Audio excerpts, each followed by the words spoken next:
Olá, estamos de volta e hoje eu escolhi um tema bastante difícil, eu diria triste, mas igualmente necessário. No próximo dia 18 de maio, nós comemoramos, eu não sei se comemoramos, né, mas é uma data escolhida como o Dia Nacional de Combate ao Abuso Infantil. Há muitos anos mesmo, no início da minha vida profissional, eu estive em Belo Horizonte num congresso presidido pelo Dr. José Raimundo Lippe sobre combate ao abuso e negligência na infância.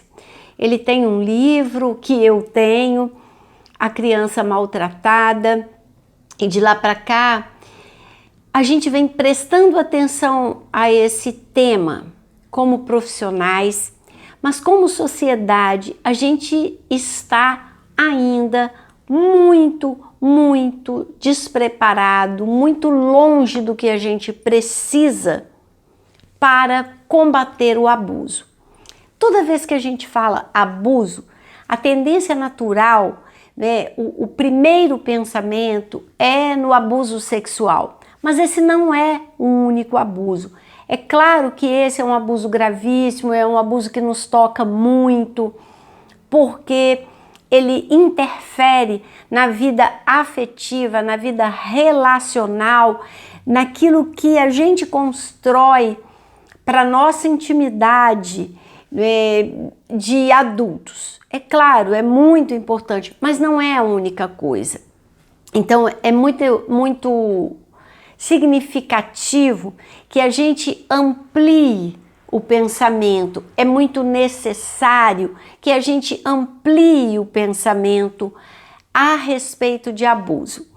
E eu quero começar citando uma frase que eu conheci essa semana de um autor que pode ser indiano, alguma coisa parecida pelo nome, Remi Makanjola. Nem sei se é assim que pronuncia. Mas ele diz, ele ou ela, né? Seja tão educado com seus filhos que se alguém for rude com eles, eles não pensem que isso é normal. Talvez essa seja uma das formas mais imperceptíveis de abuso, mas que nem por isso deixa de ser abuso. Quando você fala com a criança, com a sua criança, de uma forma que você não falaria com outras pessoas.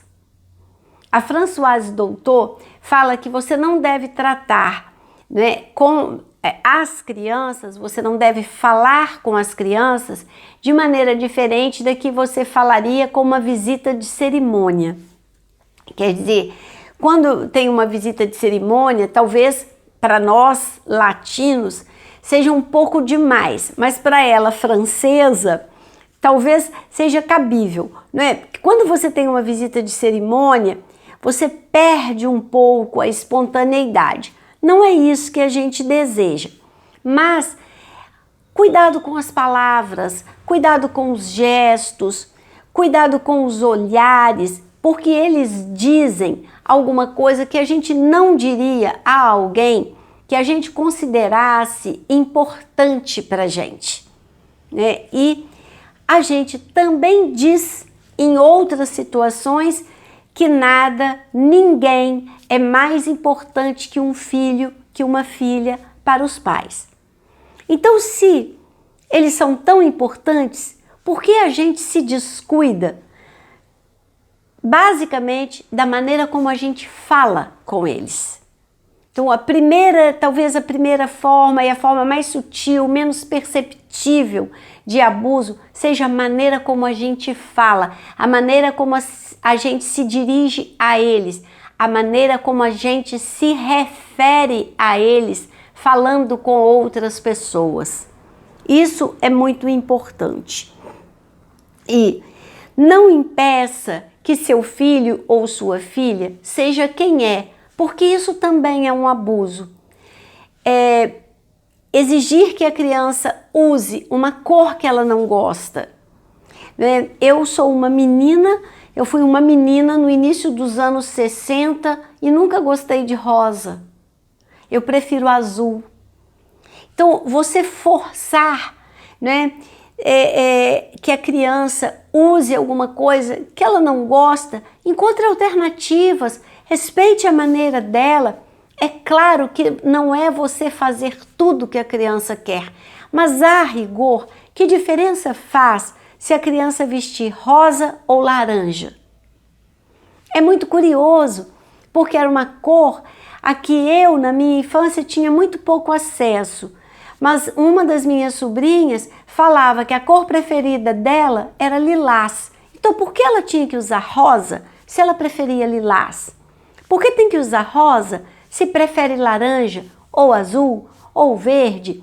E são pequenos desrespeitos que vão criando para a criança na formação, na constituição dela, né, que ela faz de si mesma a ideia de que ela não tem direito a ser quem é, que ela precisa ser quem os outros querem que ela seja.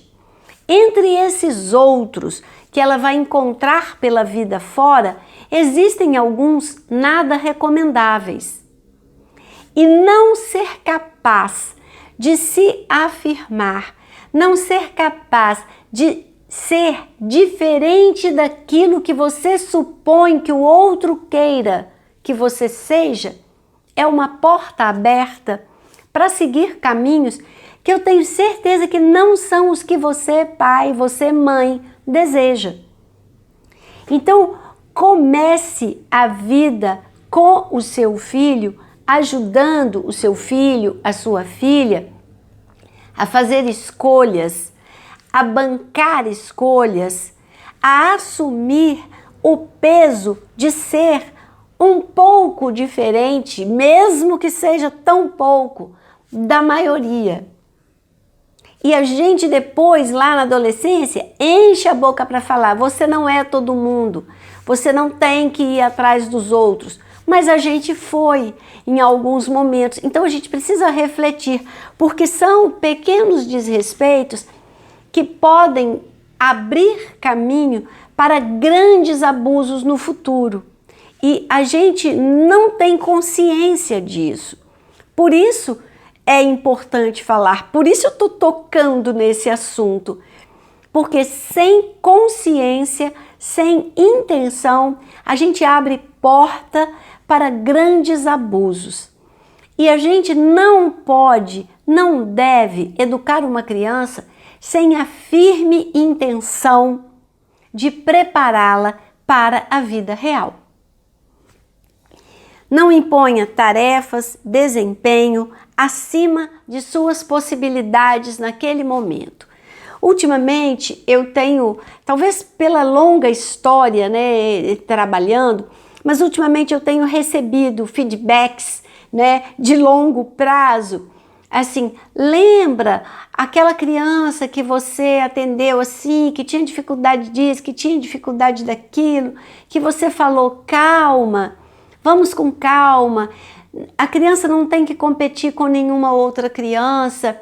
O modelo para a gente avaliar o desenvolvimento dela é comparar ela a ela mesma. Como ela evoluiu em 6 meses? Como ela evoluiu em 1 ano? Porque ela não tem um prazo de validade.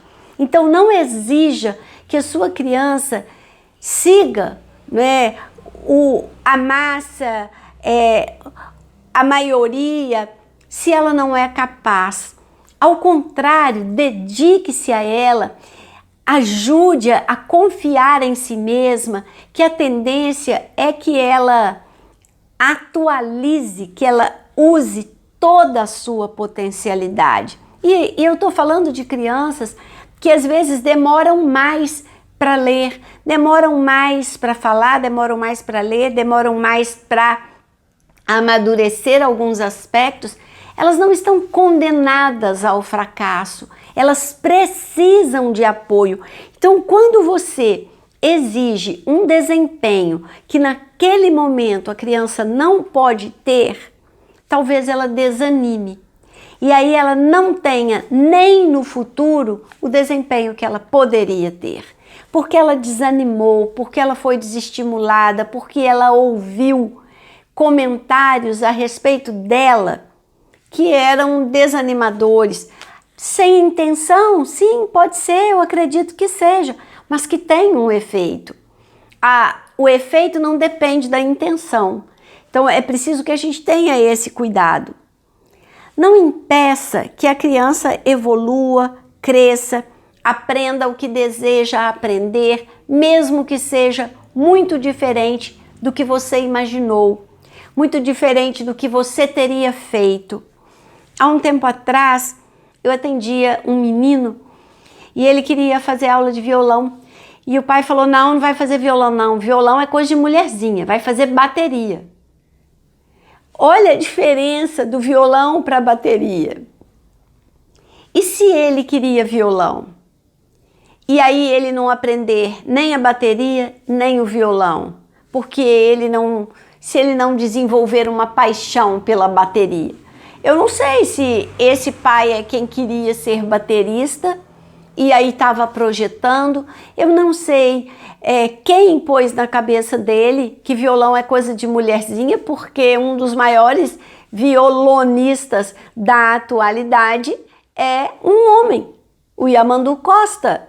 A gente teve Baden Powell, né? Não sei de onde que ele tirou isso. Então, esses pré-conceitos, esses conceitos prévios, às vezes figuram como abusos. São pequenos abusos, entre aspas, se você comparar com o trabalho infantil, com maus tratos físicos, com abuso sexual, sim, mas também fazem parte e marcam a composição, a construção da personalidade, da autoestima das crianças.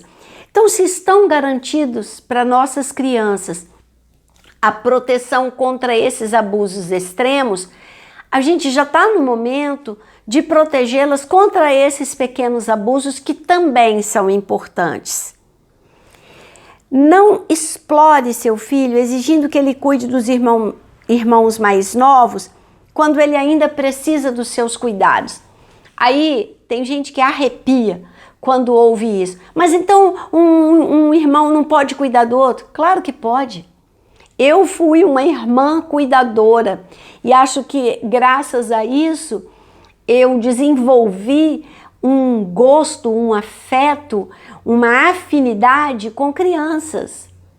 Mas eu não era a pessoa responsável, eu participava, eu não fazia aquilo sozinha, né? Minha mãe, algumas tias, primas adultas, outras pessoas estavam em cena.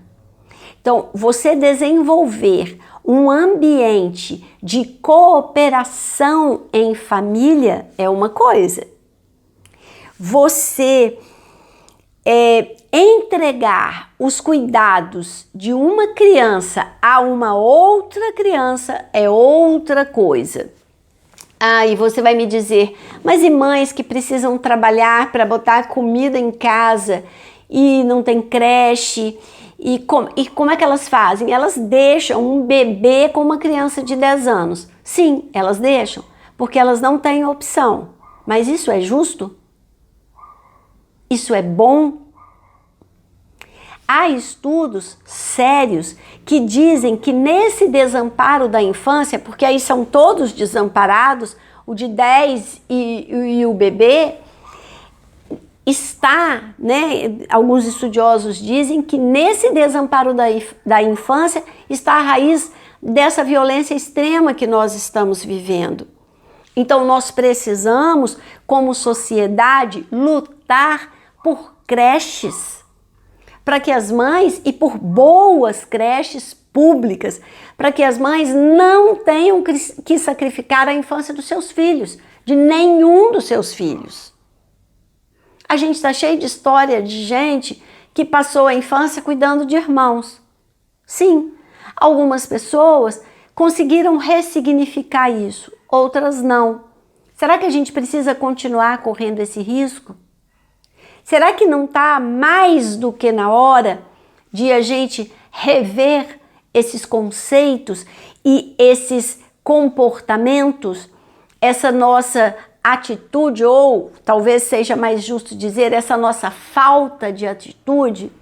Será que não está na hora, como diz o meu mais novo ídolo, né, Emicida? Será que não está na hora da gente reconhecer que tem que parar de trocar balde e consertar o telhado? Não compare, não humilhe, não desanime. Isso é bíblico. Tem uma carta de São Paulo, né, que ele fala: mulheres, obedeçam a vossos maridos, e também fala: maridos, tratem bem vossas mulheres. Fala: filho, obedeçam vossos pais, mas também fala: pais, não atormentem vossos filhos para que eles não desanimem. Não atormentem com humilhações, com comparações, com exigências descabidas, com indiferença, com abandonos, com punições. Não atormentem para que eles não desanimem. Eu fico tão triste quando eu ouço adultos falando assim para criança: quando você crescer você vai ver, a vida de adulto é só problema. Eu fico tão triste, porque a minha vida não é só problema. A minha vida é muito boa. Eu tenho problemas? Sim, mas eu tive tantas oportunidades, eu tive tantas possibilidades de escolha na vida, tenho até hoje. Por que eu vou dizer que a minha vida é ruim? Por que eu vou desanimar uma criança? Principalmente porque ela não tem a opção de não crescer. Ela vai crescer. Ela vai, se Deus quiser, alcançar a idade adulta. E aí ela vai já chegar à idade adulta predisposta a não ser feliz, porque a época que ela tinha para ser feliz já passou.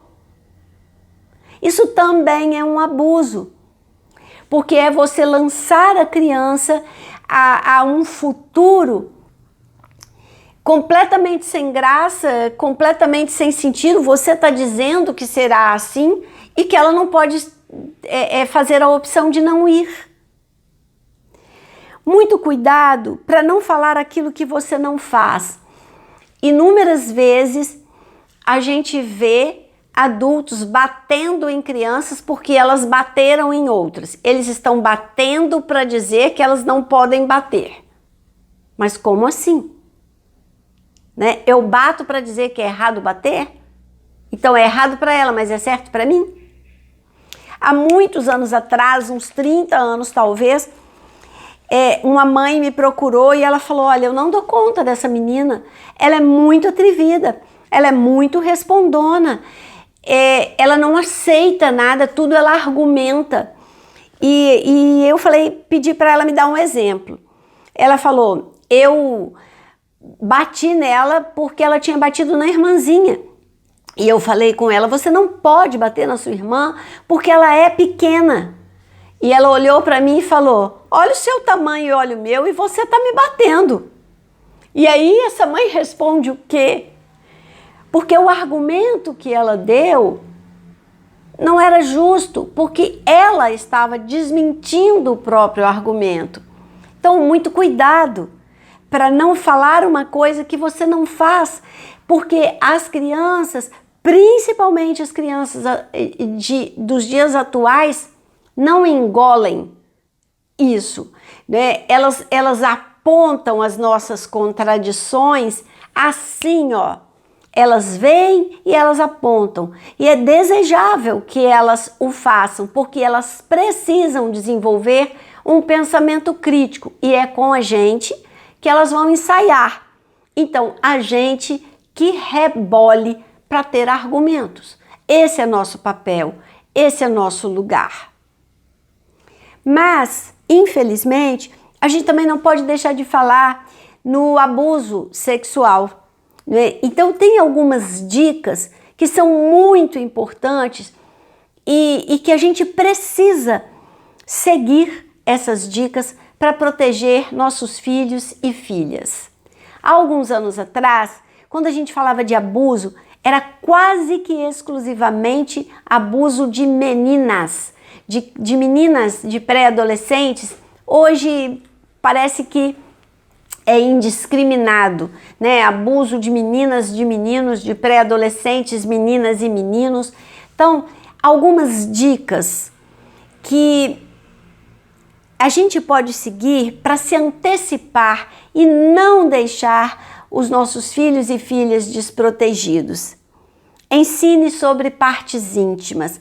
Já rolou no ano passado e no outro ano também, até 2021, 2020, muita coisa no Instagram, muita coisa falando isso, ensinar sobre partes íntimas. Eu até acho que é muito importante ensinar sobre o próprio corpo, sobre como o nosso corpo é sagrado e precisa ser tocado com cuidado. Né? Então, mas ensinar sobre partes íntimas, ensinar o nome correto das partes íntimas, para que a criança não passe ridículo ao falar em público algum nome que você inventou, que só você e ela sabem. E aí os colegas rirem e ela ficar constrangida e achar que não pode tocar nesse assunto, né? Então, você pode usar como código isso, mas ela precisa saber o nome verdadeiro de cada parte do seu corpo, porque ela sabe mão, olho, nariz, porque ela não vai saber das partes íntimas, né? Então, fale sobre partes íntimas, fale que pessoas podem tocar claramente. Ensine sobre consentimento. Está crescendo, felizmente, né, o número de pediatras, de médicos em geral, até para adultos, que pede licença para tocar seu corpo, para examinar seu corpo. Isso é uma novidade, relativamente uma novidade. Eu já fui a muito médico que não pedia licença, que criava situação constrangedora, principalmente porque eram muito mais homens, né? A gente tinha poucas médicas, felizmente são muitas hoje, e eles não eram cuidadosos. Hoje está crescendo o número de médicos e médicas que pedem licença, que avisam até para nós adultos o que eles vão fazer, que parte do nosso corpo vão tocar, como vão tocar e por que vão tocar. Então, isso é um pedido de consentimento, embora ele não esteja pedindo consentimento diretamente, mas é um pedido. E a gente também precisa pedir consentimento à criança. No consultório, muitas crianças que vão de manhã, elas precisam ir ao banheiro durante a sessão. Eu pergunto, você quer que eu fique com você? Se a criança responder, não, eu fico sozinha, eu respeito. Eu falo, você precisa me chamar quando você terminar? Você precisa que eu te ajude? Não, eu não vou. Lá no consultório a descarga é muito antiga e ela agarra. Então a criança fica desesperada porque a descarga não para, e aí eu chego na porta do banheiro sem abrir. Eu peço para não trancar, porque não abre por fora, né? Eu falo, eu não vou entrar, ninguém vai entrar aqui, mas por favor não tranque. E aí eu chego na porta do banheiro sem abrir e falo, eu posso abrir para parar a descarga? E se a criança fala sim, eu entro. Se ela fala peraí, eu espero. O máximo que vai acontecer é gastar mais água, mas infelizmente, né, a descarga é assim. Eu sei apertar sem ela agarrar, mas a criança não sabe. Então, esse consentimento dá a ela um modelo, né, um modelo que ela adota para a vida dela. Né, que ela então tem como hábito preservar o próprio corpo. E isso é importante para ela por toda a vida. Ensine sobre confiar tudo a você. Alguns anos atrás eu tive um problema com uma escola, porque a mãe ficou muito chateada, porque descobriu dias depois um acontecimento que envolvia a criança na escola. E aí foi lá na escola e a coisa se deteriorou, e aí a mãe depois, né, a gente conversou juntas com a criança e a criança falou que a professora falou para não contar o que tinha acontecido. Talvez porque ela estivesse insegura da atitude dela, o que é compreensível, mas não contar não é uma opção. Eu falo para as crianças menores que a única coisa que pode guardar segredo para pai e mãe é festa surpresa. O resto precisa contar.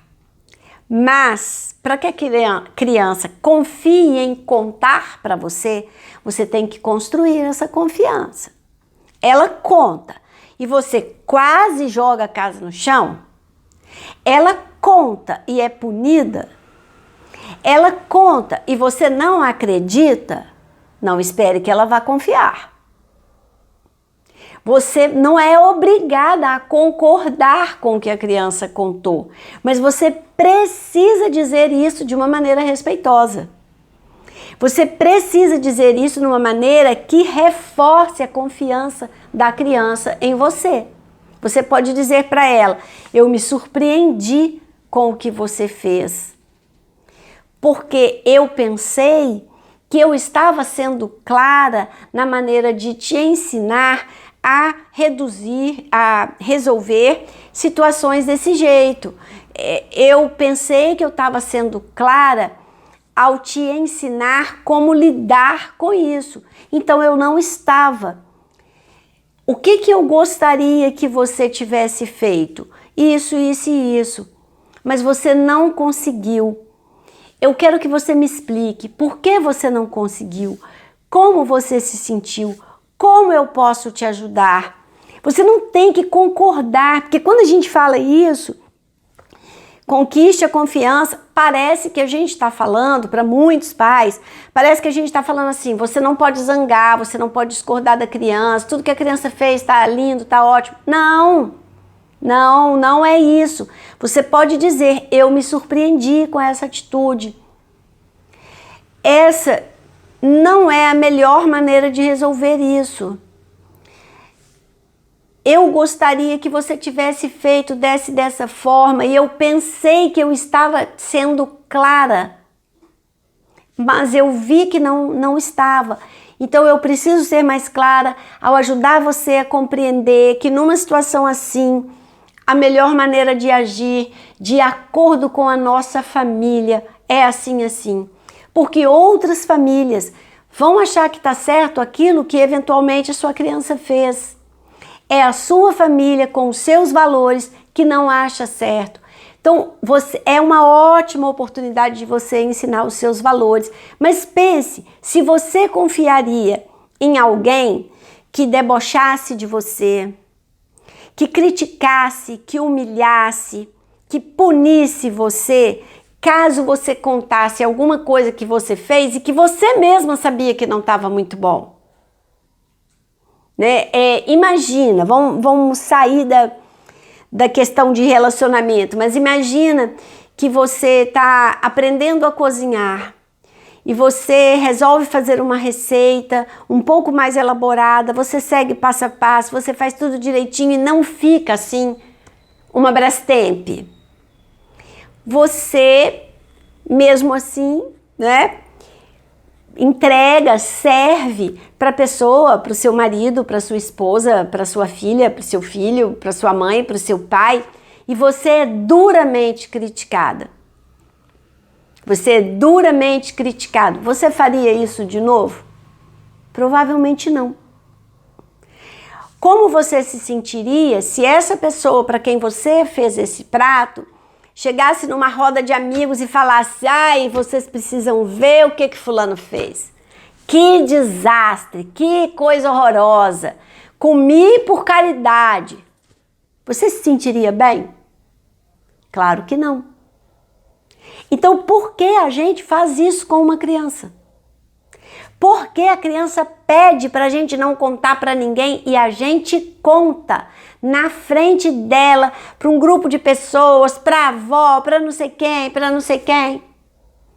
Ah, mas então eu vou esconder coisas, por exemplo, da mãe ou do pai? Não, você vai dizer para a criança, olha, eu não vou contar para todo mundo, mas para a mamãe ou para o papai eu preciso contar, porque a mamãe ou o papai e eu somos as pessoas responsáveis pela sua educação. Nós precisamos saber as mesmas coisas sobre você. Você vai dizer. Quando eu faço o contrato de trabalho com um pré-adolescente, por exemplo, e um adolescente, eu falo, tudo que você falar comigo é segredo, a menos que você me fale uma coisa que ponha você em risco. Aí eu vou contar. Mas vou contar para sua mãe ou para o seu pai na sua presença. E é verdade, eu tenho que fazer isso, porque eu falei que faria. E eu já fiz algumas vezes. Então, não é você guardar um segredo que pode pôr a criança em risco, o adolescente em risco, porque você disse que guardaria. Mas é você ser franco, honesto, porque a criança te respeita se ela vê que você tem respeito por ela. Ensine que com você não tem segredo.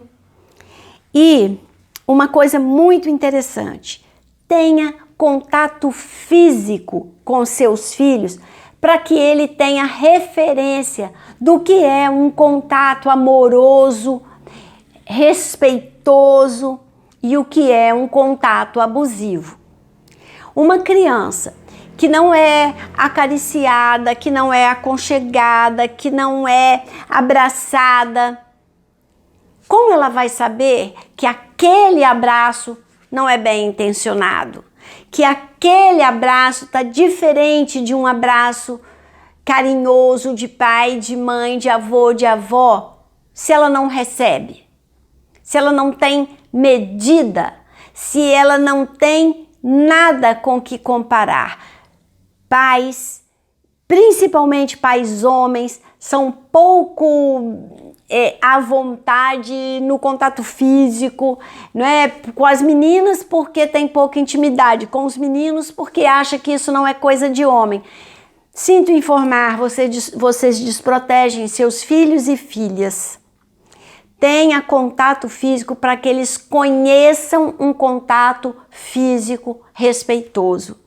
Tenha um contato físico delicado, carinhoso, macio, quentinho, todas as palavras, fofo com seu filho, para que ele saiba como é um contato físico bom, como é um contato físico que de fato é expressão de amor. Infelizmente, a gente vê nos nossos consultórios crianças que provocam os pais porque a única forma de contato físico às vezes é uma palmada, uma sacudida, e a criança tem tanta necessidade que ela prefere isso do que nada. Tenha cuidado com isso, porque é muito doloroso e vai deixar marcas muito profundas, muito sofridas. Tenha cuidado com isso. Se você de vez em quando deixa escapar, né, um contato físico não recomendado, compense, mas não é compense com culpa, não. Se desdobre para ter momentos de contato físico agradável, saudável. Você também vai descobrir que é muito mais legal tratar com amor do que na pancada. Porque essas são as maneiras de a gente proteger as crianças contra todo tipo de abuso, né? O abuso, o pequeno abuso sutil que passa despercebido e o grande abuso que é ainda, né, talvez o mais assustador de todos os perigos que uma criança corre, Mas tenha muito cuidado, né? Você está lidando com o futuro de uma pessoa e de uma sociedade. Tenha muito cuidado, proteja sua criança de toda forma de abuso.